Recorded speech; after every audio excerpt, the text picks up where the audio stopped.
Did I make a mistake? This right here is a 1987 BMW 325e. The car is 35 years old and has over 300,000 miles on it. And I'm just gonna see how bad it is and what it needs. That car actually drove back 200 miles back to the house. But we're gonna be doing a compression test. We're gonna be changing the oil, and we're gonna be looking inside the engine. Just see how bad it is. But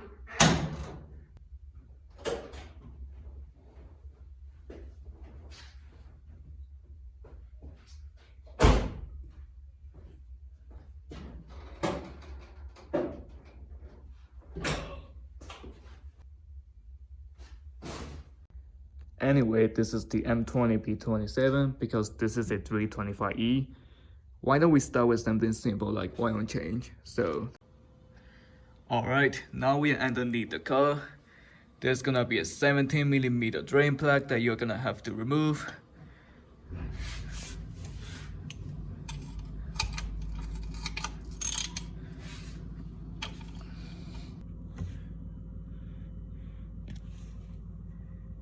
It is black, like really black. Now it's time to remove the oil filter.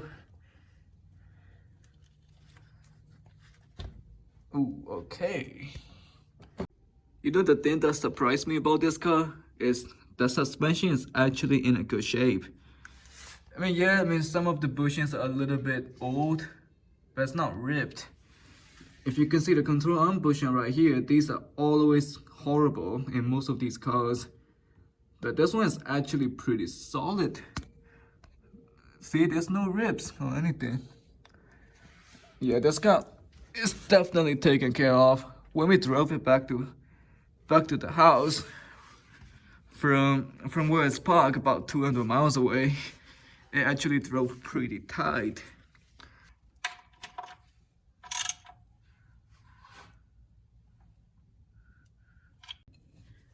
Now it's time to put the new filter back in it. I have put some oil in it, just a little bit, and I put some oil on the gasket on this surface of the filter. And I'm just gonna install it back.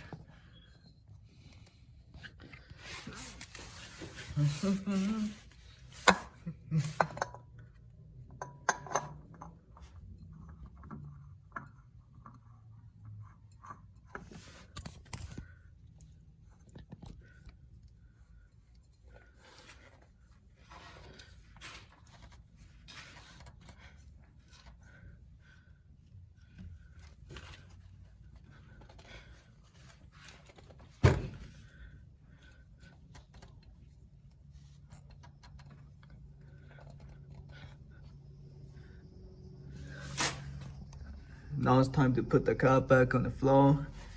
I don't think you have to lift the car up to do the oil change because these cars have the ground clearance of a full Bronco probably. They are high on the ground.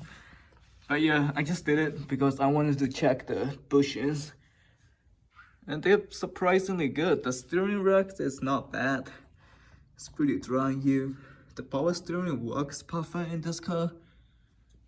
Although I have to change the fluid in it because now it's time to take the spark plugs off because we want to do the compression test and we also want to look inside the motor.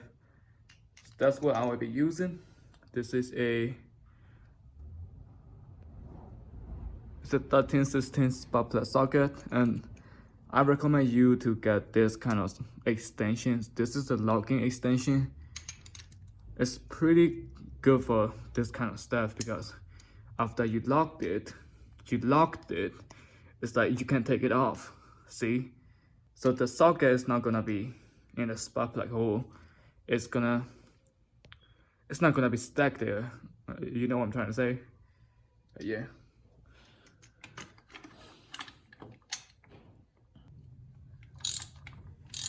Oh, these are actually pretty loose.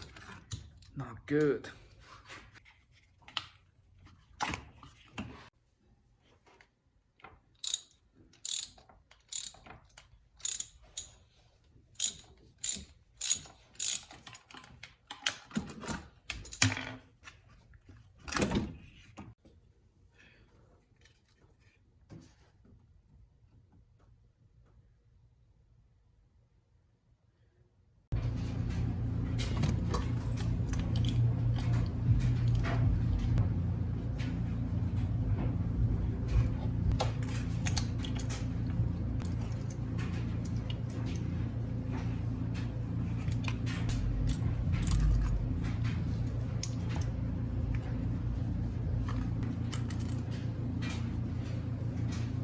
Alright, now let's do the compression test. We're gonna have to remove the fuel pump relay because we don't want fuel getting into the engine while we are cranking it. So this is gonna be the fuel pump relay, which is located in front of your main fuse box. So alright, now I install the compression test gauge. I got this from AutoZone. You just install it in the spark plug hole and crank the motor about five times.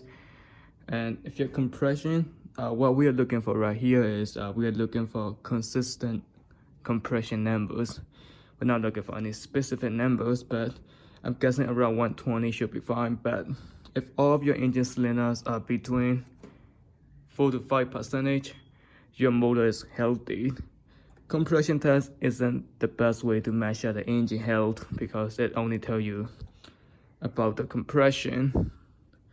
The leak down test would be a better way, but we're not gonna be doing that because this motor runs fine. So let's crank it up.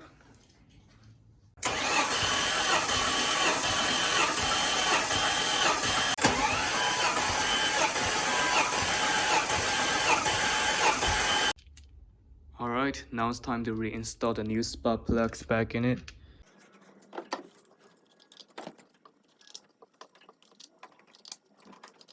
So I took the car to the Smog shop to get the smog down and everything, but it did not go as planned because the check engine light is not illuminating. It's not popping up when you turn the key on.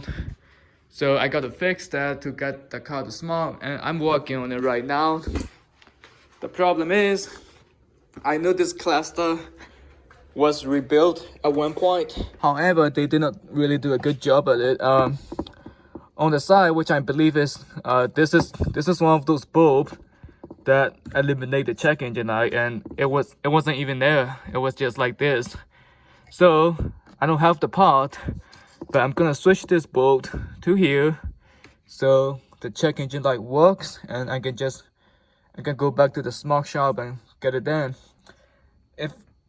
If this got past Smog on the first try, I'm gonna be impressed because this has over 300,000 miles and 34 years old.